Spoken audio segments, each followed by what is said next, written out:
NCERT किताब से अध्याय 5 के प्रश्नावली 5.2 के प्रश्नों को अब शुरू करते हैं। तो पहला प्रश्न है, निम्नलिखित सारणी में रिक्त स्थानों को भरिए जहां एपी का प्रथम पद ए, सार्वंतर डी और एनवा पद एन है। इसके अंदर 5 प्रश्न दिए हुए हैं। ये पूरा रिक्त स्थान है और इसी रिक्त स्थान में जो मान गायब है उसी को हमें ज्ञात करना है। तो इसके लिए जो सूत्र उपयोग होगा वो सूत्र है एन बराबर a plus n minus 1 D. ठीक है, इसी सूत्र का हम उपयोग करके जो खाली स्थान जो मान है उसे हम ज्ञात करेंगे। तो चलो हल करते हैं। तो पहला जो प्रश्न है वो है, पहला प्रश्न में ए का मान दिया हुआ है, तो ए बराबर 7 दिया हुआ है, डी का मान दिया हुआ है 3, एन का मान दिया हुआ है 8 और हमें ज्ञात क्या करना है, ए एन का मान ज्ञात करना है। और सूत्र क्या है, सूत्र है ए एन बराबर ए प्लस एन माइनस 1 और डी। इस सूत्र में मानों को रख देते हैं। तो ए का मान कितना रखेंगे, 7 रखेंगे, एन का मान 8 रखेंगे, 8 माइनस 1 और डी का मान कितना रखेंगे, डी का मान यहाँ पे 3 है, 3 रखेंगे। चलो आगे हल करो। तो ये हो गया 7 प्लस इन दोनों को घटा देंगे, कितना आएगा 7 गुणित 3। तो ये हो जाएगा 7 प्लस 7 दिया 21 और ये हो गया, जोड़ देंगे इसको तो ये आ जाएगा 28। तो एन का मान कितना प्राप्त हो गया, 28 प्राप्त हो गया। ये इसका आंसर है। ठीक, पहला समझ में आ गया। तो रिक्त स्थान में आप क्या भरोगे, 28 भरोगे। ठीक है, चलो आगे बढ़ते हैं दूसरा प्रश्न की ओर। इसी में दूसरा प्रश्न है, यहाँ पे ए का मान दिया हुआ है -28, डी का मान हमें ज्ञात करना है, एन का मान 10 है और एन का मान यहाँ पे दिया हुआ है 0। अब इस प्रश्न में क्या विलुप्त है, अब इस प्रश्न में डी का मान विलुप्त है। तो इस बार डी का मान निकालेंगे। तो सूत्र क्या है, एन बराबर ए प्लस एन माइनस 1 और डी। चलो मानों को रख दो। तो एन का मान कितना है, यहाँ पे देखो 0, तो 0 रखना है। ए का मान -18 है प्लस एन माइनस 1, तो एन का मान कितना है, 10 है, 10 माइनस 1 और डी का मान हमें ज्ञात करना है। तो ये जो मान है इसको इस पर पक्षांतर कर देंगे तो क्या हो जाएगा, प्लस में हो जाएगा इस साइड आके। और यहाँ पे बचा क्या, इन दोनों को घटाएंगे तो 9 बचेगा और यहाँ पे क्या है, डी है, तो ये हो जाएगा 9d। तो ये हो गया 18 और ये 9 इस साइड आके क्या हो जाएगा, नीचे में आ जाएगा भाग के रूप में और यहाँ पे बचेगा सिर्फ डी। भाग दे दो, 9 एकम 9, 9 दूनी 18, तो 2 प्राप्त हो गया। डी का मान कितना प्राप्त हुआ, 2। इसका आंसर आ गया 2। ये भी बन गया। चलो आगे हल करते हैं तीसरा प्रश्न को। तीसरा प्रश्न में इस बार विलुप्त है, ए का मान विलुप्त है। ठीक है, और जो मान दिया हुआ है उसको अब लिख लेते हैं। डी का मान है, डी का मान जो है वो है -3 है, एन का मान यहाँ पे दिया हुआ है 18 और एन का मान यहाँ पे दिया हुआ है -5। सूत्र लगा देते हैं, एन बराबर ए प्लस एन माइनस 1 और ये रहा डी। इस सूत्र में मान को रख दो।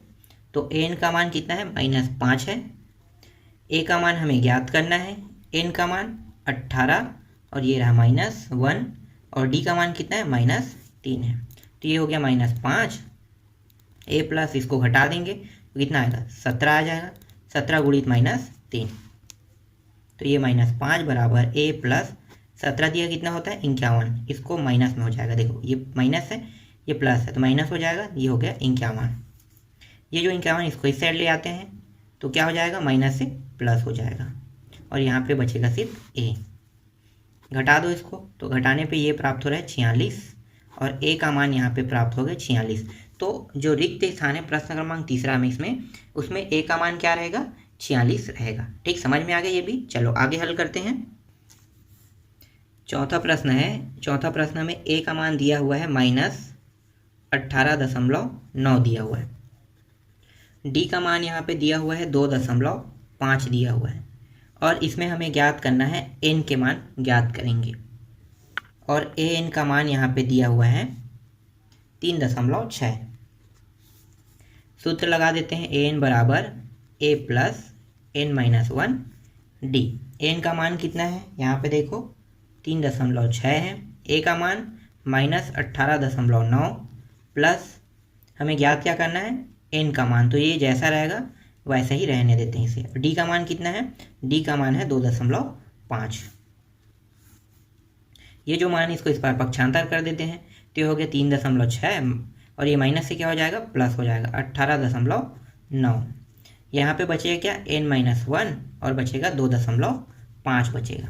दोनों को जोड़ देते हैं तो जोड़ने पे आएगा ये 15 का 5 हासिल 1, ये हो जाएगा 9 और 9 और 3 कितना हो गया 12, 12 का 2, फिर हासिल 1 2, फिर यहाँ पे क्या लगा, दशमलव लगा। एक संख्या के बाद दशमलव तो हम लगाएंगे एक संख्या के बाद दशमलव, और यहाँ पे n-1 और यहाँ पे 2.5।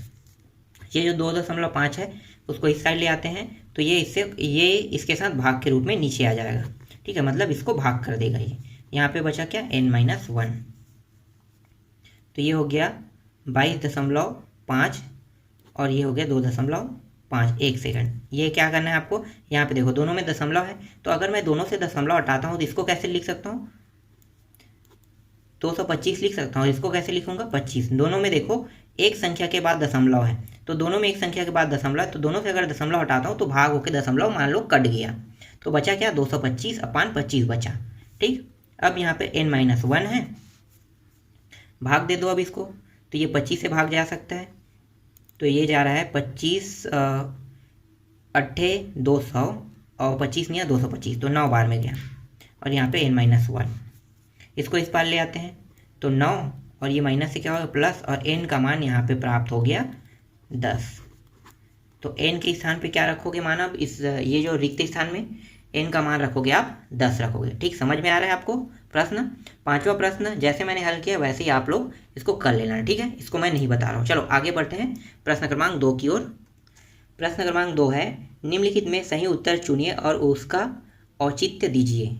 तो इसमें जो पहला प्रश्न है उसमें AP दिया हुआ, मतलब समांतर श्रेणी दिया हुआ है। चलो जो दिया है उसको लिख लेते हैं। क्या दिया हुआ समांतर श्रेणी में, 10 7 और 4 दिया हुआ है।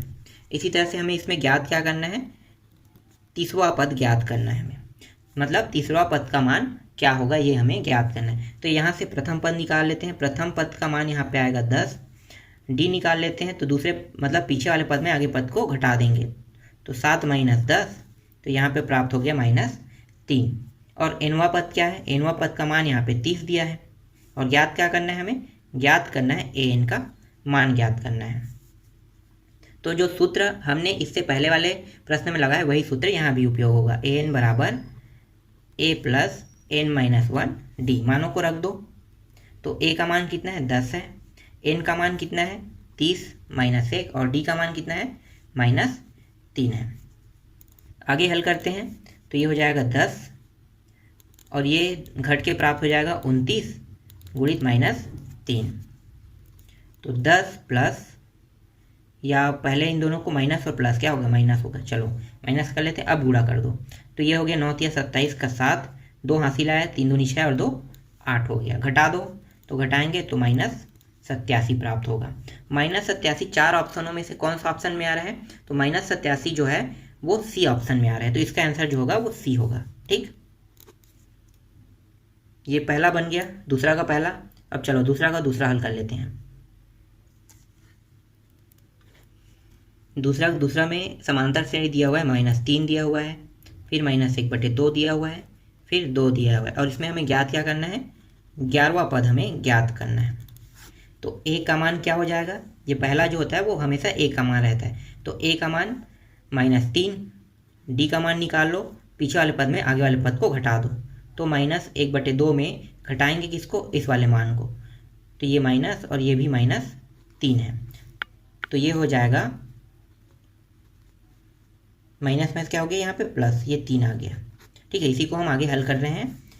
तो यहाँ पे मैं लिख रहा हूँ इसको -1/2, ये +3, कुछ नहीं मतलब क्या है 1 है इसके नीचे के मान बराबर नहीं है तो बराबर करते हैं, तो ये 2 × 1 2 हो जाएगा।